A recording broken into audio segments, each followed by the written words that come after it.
start, but after a lot of time and effort, your car actually does start. Have you ignored a negative synchronicity, or have you successfully managed a challenge as part of your excitement? It may be either. You have to, again, investigate yourself to understand. But then again, there are things that may occur that you may never understand directly. For example, I can give you the illustration that the car not starting right away may actually have prevented you from getting into an accident. So you have to look at it from a number of points of view, but also don't look at it too hard.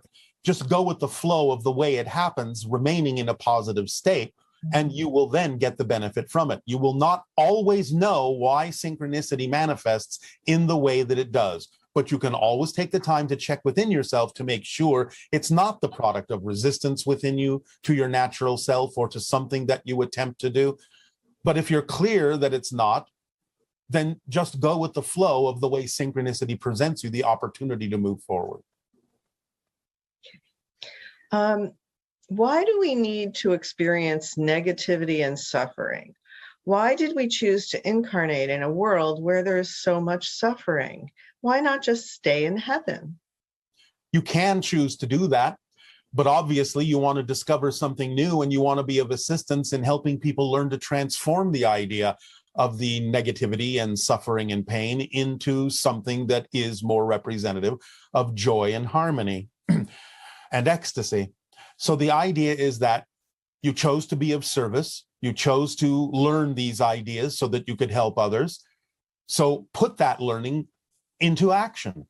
Help others learn how to let go of pain and suffering and transform themselves into more joy and harmony by getting in touch with the belief systems that they're holding on to that is causing the resistance, which causes the pain and the suffering, or the definitions that they are holding on to that don't allow them to be themselves.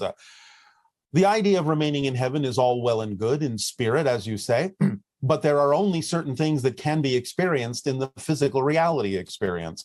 Forgetting yourself in order to remember who you are from a new point of view allows you to expand and grow in ways that you can't when you're in a more timeless state. So the idea is that it is a challenging experience, certainly, but it's one absolutely rich with potential to discover new points of view, new experiences, new understandings of all that is in all the ways it can experience itself to be through you. Okay. We could simply add the analogy, why do your people go to amusement parks and go on scary rides like roller coasters? It challenges them to get in touch with whatever it is that may be representative of fear, so they may, under a controlled situation, have more ability and effectiveness at transforming that fear because they come out all right on the other end. So you could use that simple analogy for the idea that you've decided to go on a huge roller coaster ride, knowing that as an indestructible spirit, you're going to come out all right on the other end anyway. But in the meantime, you have different purposes for having chosen to be where you are, and most of them have to do with helping others learn how to transform things in more positive ways, along with you learning that lesson as well. Okay. This individual asks, how do I let go of my unacceptance of negative beliefs and feeling that negative emotions are bad and that there's something wrong with me? I've heard dark has to exist for light to exist, but still I find myself asking, why do we have to experience suffering? I think my unacceptance of negative beliefs is making it impossible for me to let them go. In one communication, you spoke of the neutral zone. How can we get into that neutral state where it's easier to transform things? Well, the paradox is, as you say, you have to accept the existence of the negative in order to allow yourself to be in the neutral zone where you have the ability to choose what you prefer without invalidating what you don't prefer. And you're mixing up a lot of definitions in there, because you're talking about value judgments and not just a recognition of a mechanism. When we talk about positive and negative, we're not talking about value judgments of good and bad. We're talking about how you're using the energy, how you're using the mechanism. Negative energy negative beliefs are simply that which make you experience the feelings of disconnection, separation, diminishment, so on and so forth. But this is a mechanism we're talking about. Positive allows you to experience the idea of connection, expansion, engagement. The idea, again, is that we're talking about a mechanism of energy here and how it works. Because remember, you can use negative mechanisms to a positive effect. You're doing that right now by experiencing physical reality. You are a bigger being than what you are as a physical person. So you had to use the negative, so to speak, mechanism of imposing limitations on your consciousness in order to focus yourself into a physical reality. But you're using that negative mechanism in a positive way to have this physical experience. And you are misunderstanding the idea no one needs to suffer. But if that's what's going to help you learn how to transform it, you will accept that experience until you allow yourself to realize it's not about being forced. It's about having chosen to experience something so that you could learn the lessons from it so that you don't have to experience it again. No one says you have to keep experiencing it. The idea, again, is that when you allow yourself to accept that negative energy, negative mechanisms are valuable and can serve in certain ways that ultimately come out with positive results, then you will, in a sense, allow them to exist. Just because you are aware of negative mechanisms doesn't mean you have to choose them. You can be in the neutral place by accepting that everything, positive, negative, neutral, is valid because you can use them in so many different ways in the way that you prefer to aid and assist yourself. So when you allow it to be all right for negativity to exist just as a mechanism, then you can remain in the neutral space because you can choose what you prefer without invalidating what you don't. And at the same time, recognize that you may be using many negative mechanisms to positive effect, and sometimes even using positive mechanisms to negative effect. So it depends on how you use it. Rather than focusing on what it is, focus on the idea of how you choose to use the mechanisms for a positive reason. See. And this person asked also, how can I let go of the core belief that there's something wrong with me? The idea is that you may not necessarily always align with the path or the vibration that you prefer. But again, that's part of the learning experience. Some people simply, because of their belief systems, have to get sick and tired of being sick and tired, and then they'll change. So you might be using the mechanism of painting yourself in a corner by thinking that something's wrong with you until you finally get so tired of not being yourself and thinking that something is wrong with you that you finally give it up. So that may or may not be the way that you're doing this. But the idea is, if there really was something wrong in the sense that you didn't belong, that you are wrong for being you, for exploring the things and discovering the things that you're discovering, even if they're not in alignment with who you prefer to be. If there was truly something missing from you, something wrong with you, you wouldn't exist, because creation doesn't make mistakes. So whatever story you're telling yourself, whatever journey you're on, there is nothing wrong with you, because you are obviously a creative manifester. You're always manifesting something. You're always confident about something. Even if you're confident that you lack confidence, you're confident about that.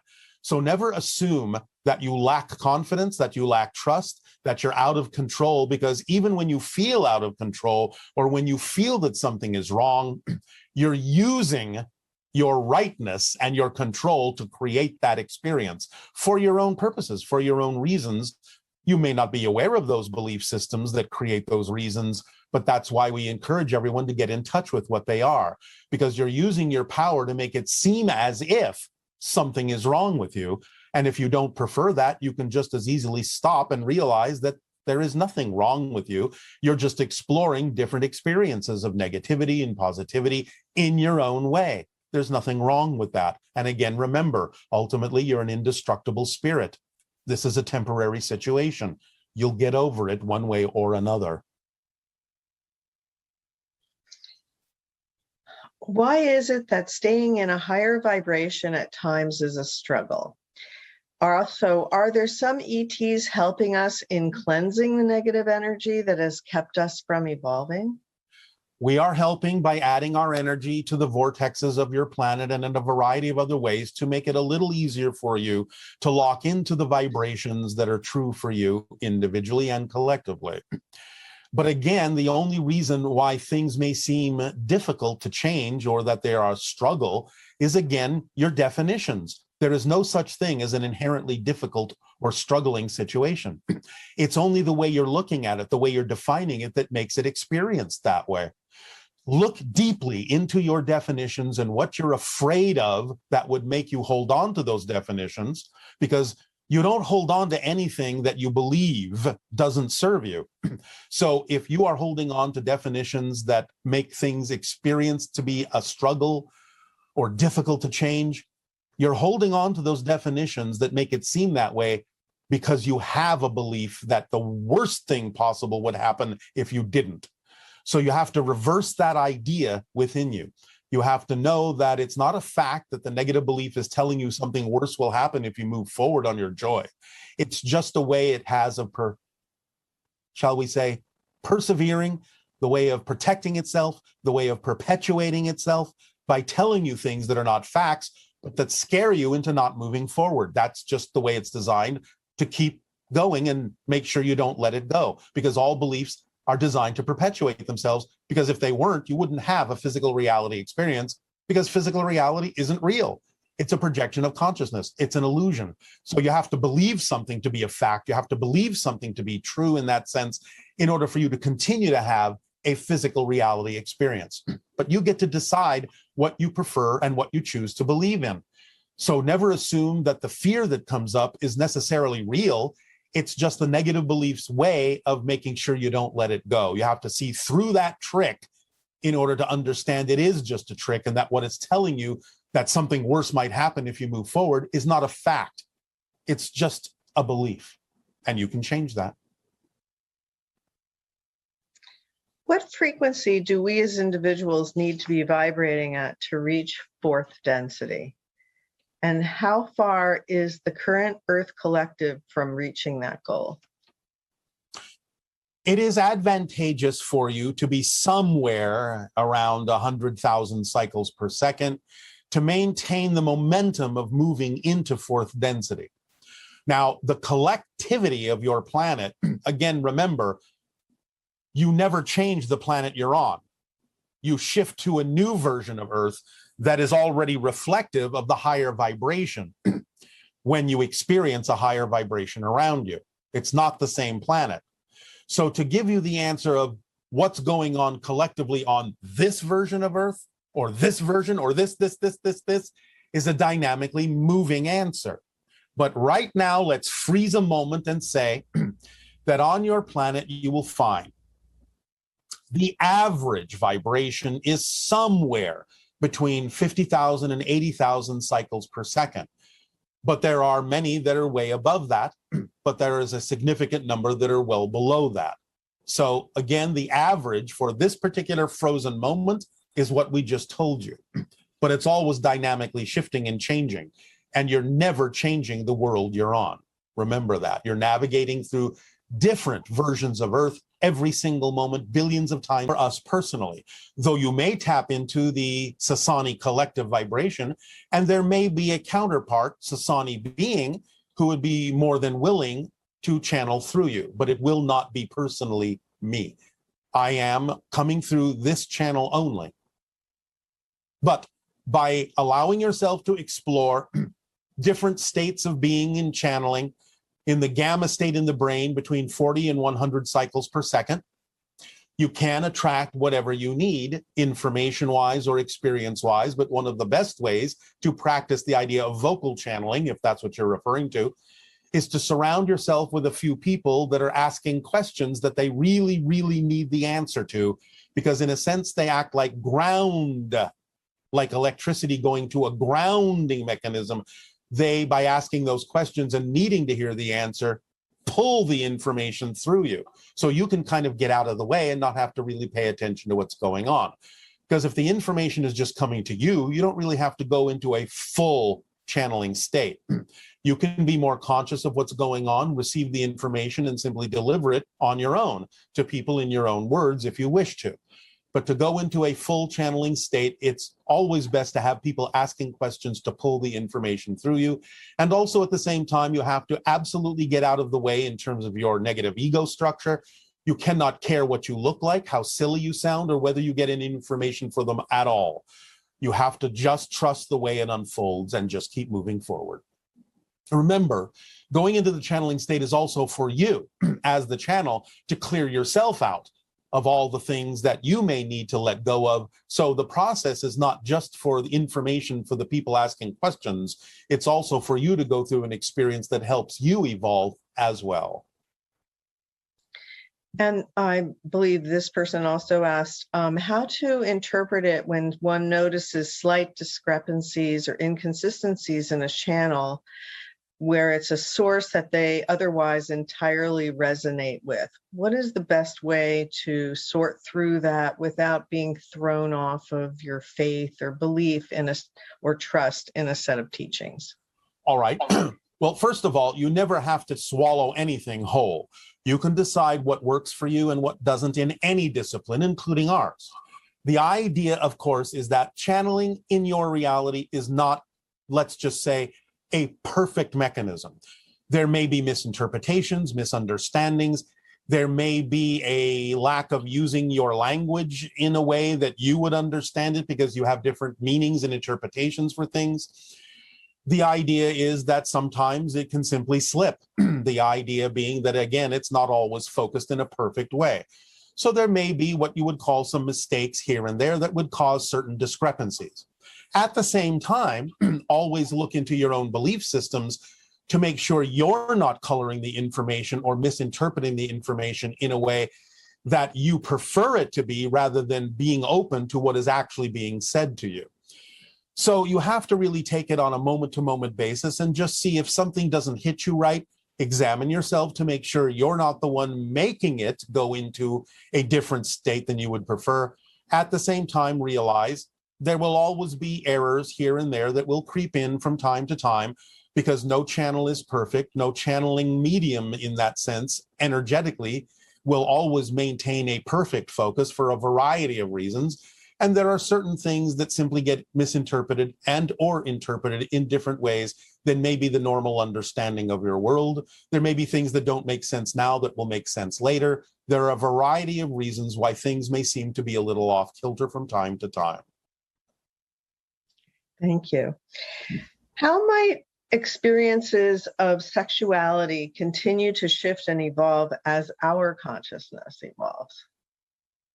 Well, in many different ways, perhaps, all the way up to what we experience now and beyond, where our activity sexually is no longer exactly physical, but more energetic, in the creation of energy bubbles that interlink, overlap, and create a third life within the overlap.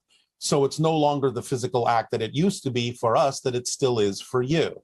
But again, as you open yourself up in a fourth density, higher vibrational way, you'll be clearer about the reasons for the idea of expressing sexuality, and they will all be more, in your expression, aligned with the positive vibration and less aligned with the negative vibration. You will know perfectly the reasons why you may experience the idea of sexuality, and they will all enhance your ability to evolve forward in the fourth density reality that you're creating. In the last transmission, you said that our individual processes of transforming darkness and limitation within ourselves is getting us ready for a larger collective project doing the same thing. Yes. Can you talk more about that and what is coming up in that regard, and what will transforming darkness and limitation look like on a larger collective scale? No, it's premature. We will address it when it is the time to address it. Okay.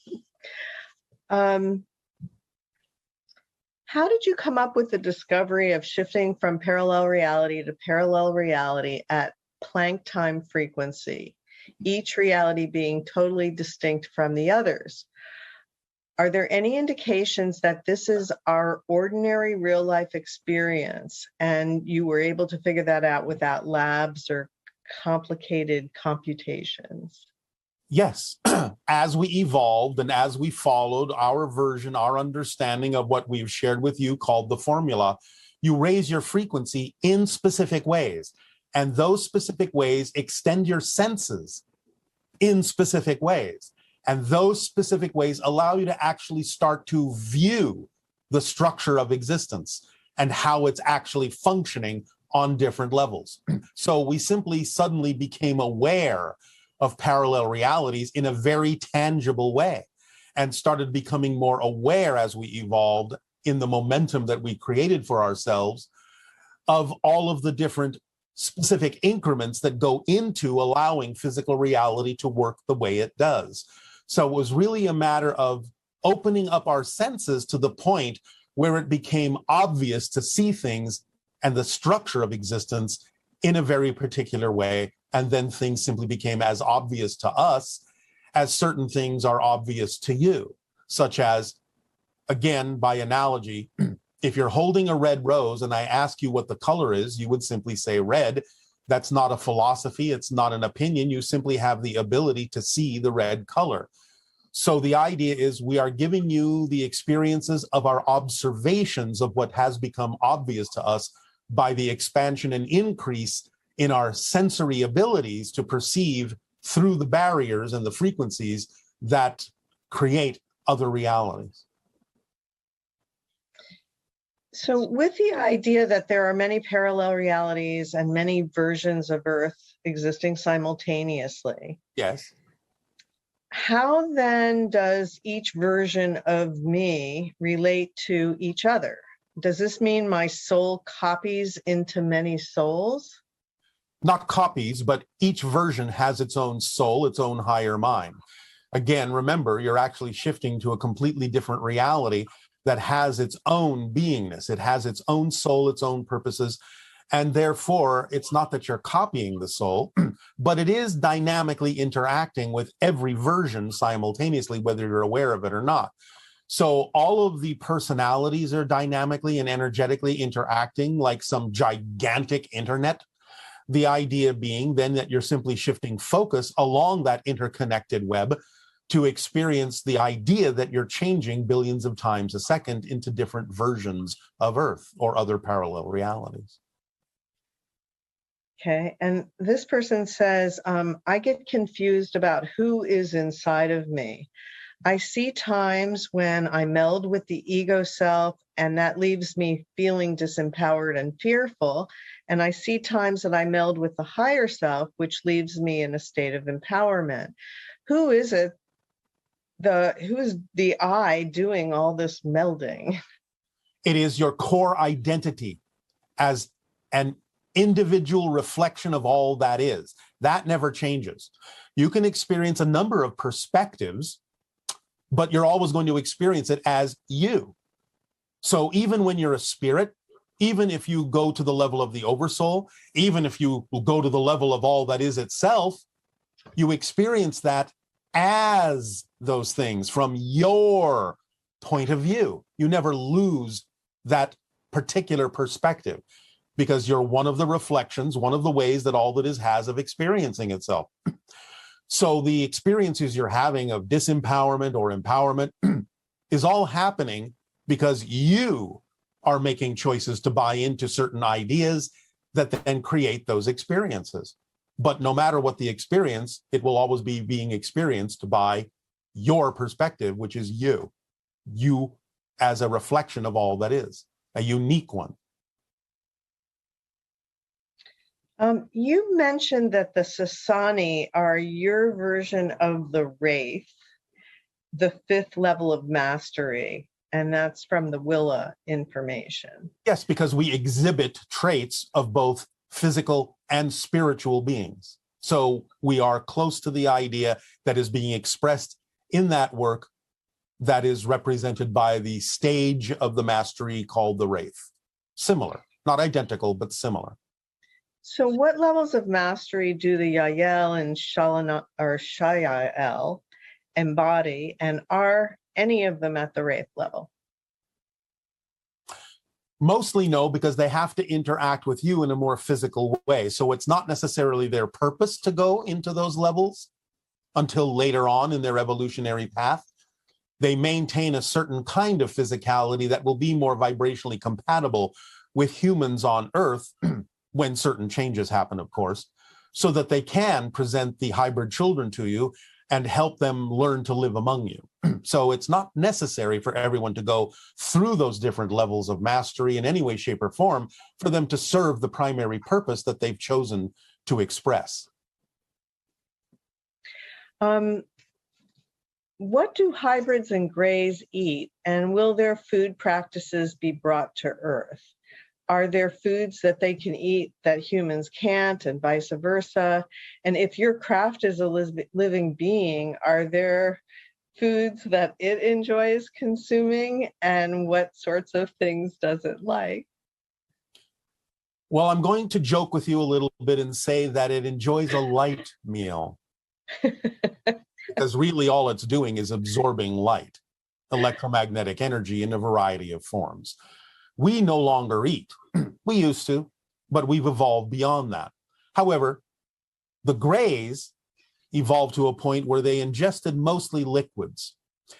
The Shalanaya, the children that will come to live among you, will retain the ability to eat physically, but it'll mostly be similar to either vegetarian or vegan diets, as you understand it, and would probably be even simpler in terms of the choices of food that they choose even out of those diets.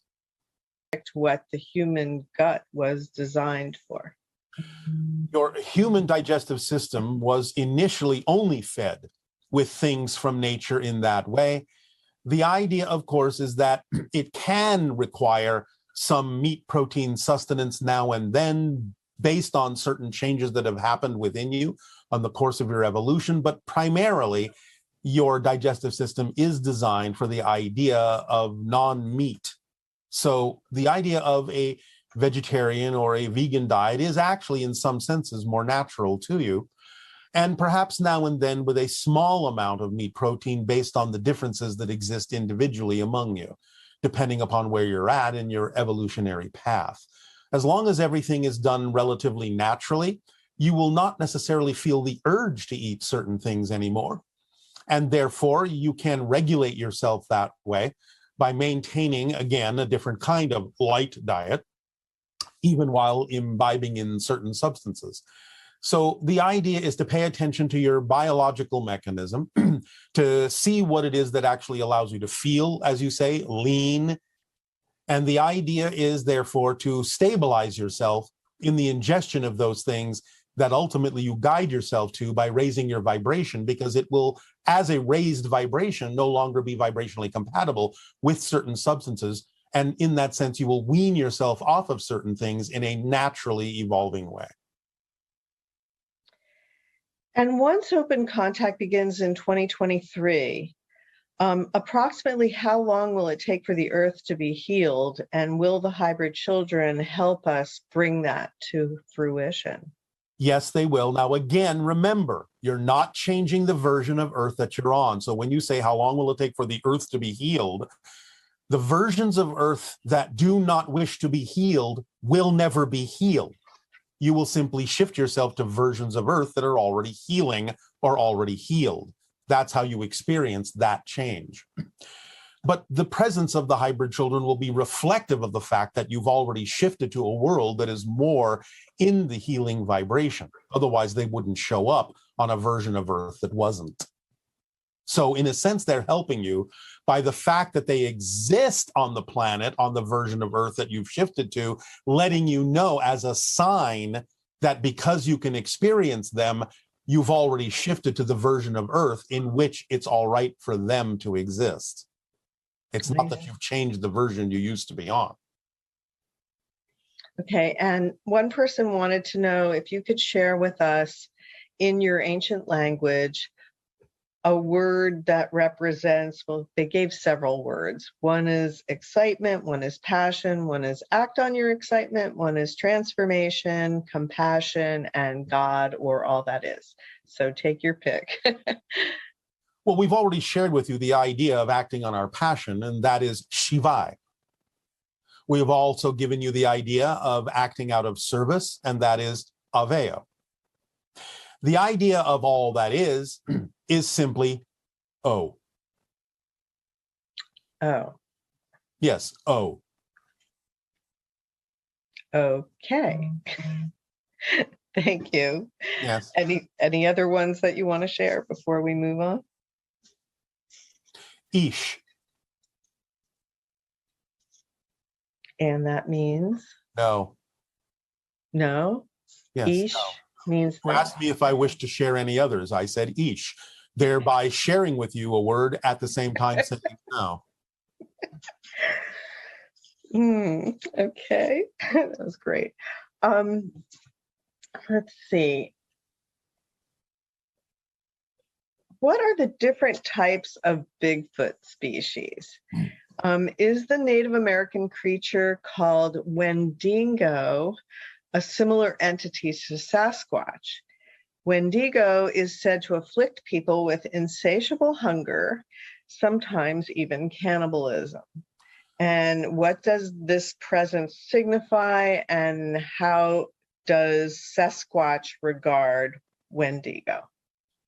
The Wendigo is an interdimensional being. It's not Sasquatch. In a sense, Sasquatch is aware of the Wendigo, but they also, to some degree, don't have much to do with them. There are different types of Sasquatch. There is the Susquehannock, and different types in different areas of your planet. Those that you call the Yeti are a slightly different type than the idea you recognize as Sasquatch or Bigfoot in your Americas. There are South American versions, there are European versions, there are Asian versions. So there are different varieties and different species of Sasquatch.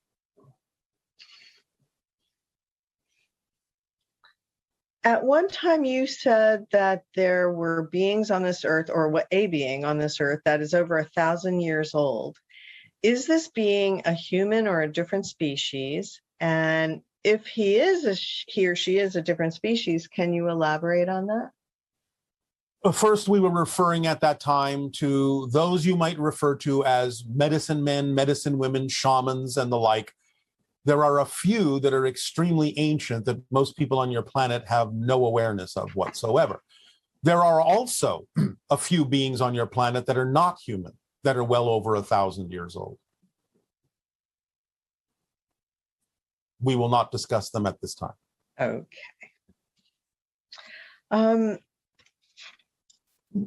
What are gnomes elementals also? What is their function, and are they only present in nature, or can they also be present in our house? They are elementals. They can be present in your house. They can be present in nature. And the general vibration of gnomes has to do with the delivery of ancient knowledge and stories, although they can do other things. But that's their primary frequency, is to help you get in touch with ancient knowledge through stories. They also are reflective to some degree of the idea of the bonding that exists in a variety of communities. So they are a community-oriented, information-sharing version of an elemental energy. Can you also explain why redheads are so rare? Redheads with green eyes and freckles only make up 1% to 2% of the population. Did the mutation come from a DNA activation, or are they connected to a specific group of beings? It came from a DNA mutation to some degree, but that doesn't mean they are not connected to a specific group of beings, because the potential for that DNA activation existed originally in the Anunnaki.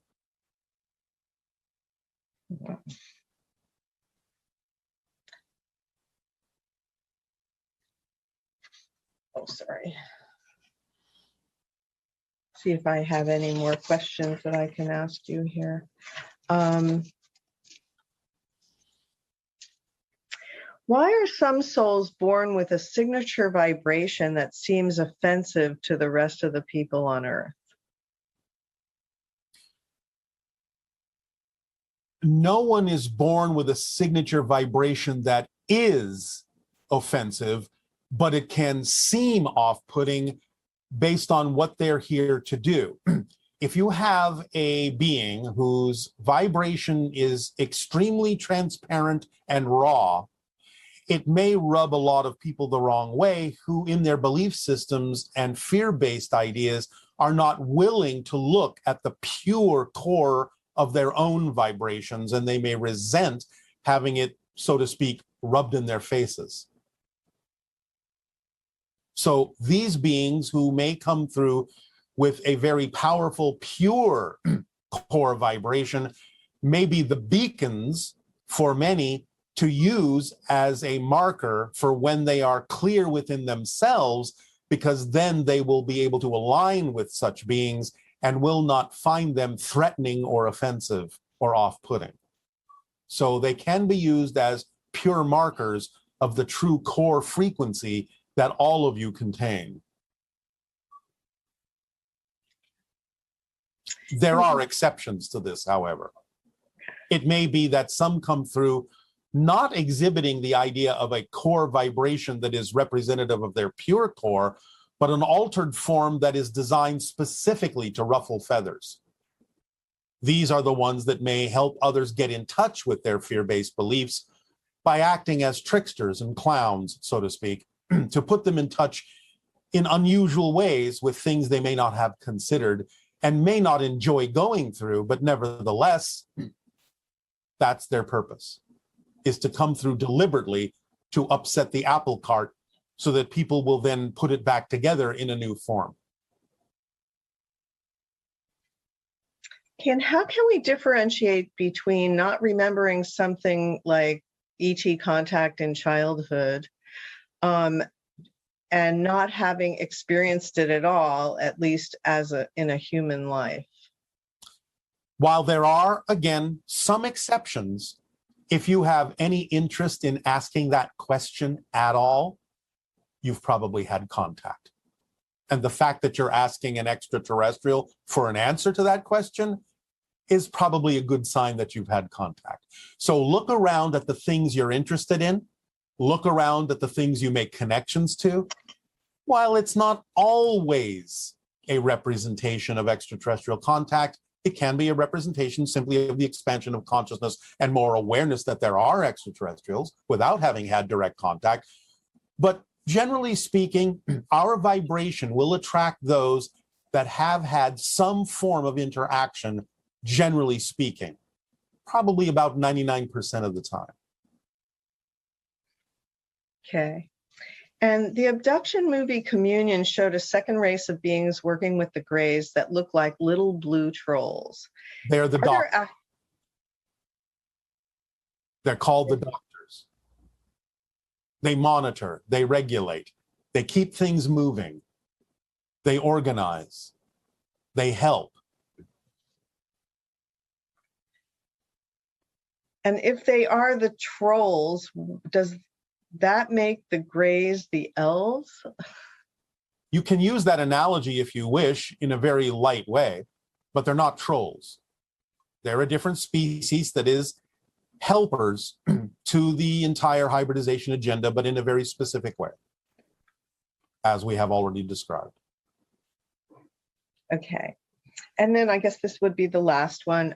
I watched a documentary called The Fourth Kind about terrifying mass ET abductions in a town called Nome, Alaska.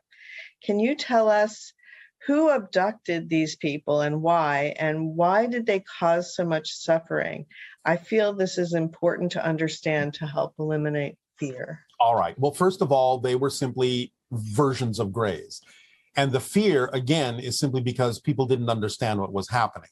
Even though they had spiritually volunteered to be part of the hybridization agenda, Many people who experience those things have traumatic experiences because they've never been taught what's going on and they don't remember making an agreement to participate in these things.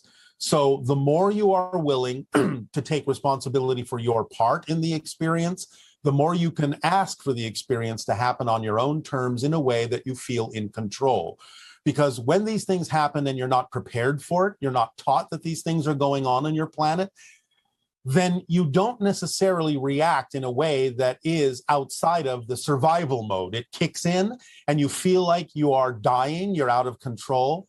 But the idea is that you're not really out of control and you are participating in something you agreed to participate in as part of the transformational evolutionary path of Earth into the sixth hybrid race. So you just have to allow yourself to know more about what's going on, to wrap your mind around this idea as something that you chose to participate in voluntarily from another level, and that it's all right for you to experience these things in a way that doesn't have to be scary if you understand what's going on. Okay. Well, and all of the exercises that you're giving us also help to awaken our memories as well as to acclimate us to the possibility of contact with. Yes, especially recently when we talked about the idea of placing the cardboard cutout of an ET outside your window and the things that go with that. If you keep practicing this, you will get used to the idea to the point where it will no longer be a fearful experience to encounter extraterrestrials that are involved in the evolutionary transformation of your world at this time. So keep practicing. And we will always again share information with you that helps you elevate your vibration, especially again reminding you to follow the formula, which will always elevate your frequency and make you far more vibrationally compatible to any extraterrestrial that you may encounter in any way, shape, or form, and allow you to see more clearly what's really going on behind the curtain, as you say. We thank you for your willingness to participate in these encounters and interactions with us. And now, please, by all means, relax, get comfortable, let go of the cares of the day, and prepare yourself for the meditation that will allow you to begin to experience the point of view of your oversoul. So enjoy. My question is, why is it that ourselves and those who are close to us remember the past of the former version, especially if it is something that may not be preferred? Thank you for your time. Because it is still something you're creating in the present that is relevant. That's why. You create the history over and over and over in the present as long as elements of it remain relevant to the theme that you're choosing to explore. So even though you're not the same person and you don't have the same history, you are recreating something similar every moment as long as it remains relevant to your theme. Hello, Bashar. And to you, good day. Thank you so much. I just had a couple of questions, and thank you for being willing to interact with me. I appreciate it. It is our passion and our pleasure to do so. I was wondering if my daughter and or I are hybrids, and you may or may not be willing to answer that question. All humans are hybridized. There is no such thing as a human that is not. But you are not hybrids in the sense of the ones that live on spaceships. You are not hybrids in the sense of the ones that are created through the hybridization program. But many humans have had genetic alterations by having encounters in different layers of reality that hybridize you further. But the idea is that you are not the hybrids being created on the spaceships in the hybridization program, but you are part of the hybridization program that is going on Earth for the evolutional purpose of humanity. Thank you. Do I have a specific gift or one that needs to be remembered or awakened in this lifetime? Well, what are you passionate about doing?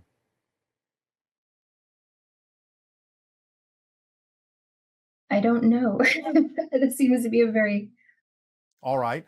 Remember that when we ask you what you're passionate about, it doesn't have to be a life-spanning career or a large-scale project. We assume right now that you are having this conversation with us because this was the most exciting choice you could make at this particular moment. Yes or no? Yes. Well, that's all you have to do. When this conversation is over, look at all the regular options available to you, the ordinary options, and just pick the one that has even just a little bit more attractiveness, more curiosity, more excitement, more passion in it than any other, even just by a little bit, and act on that first. Take it as far as you can till you can take it no further.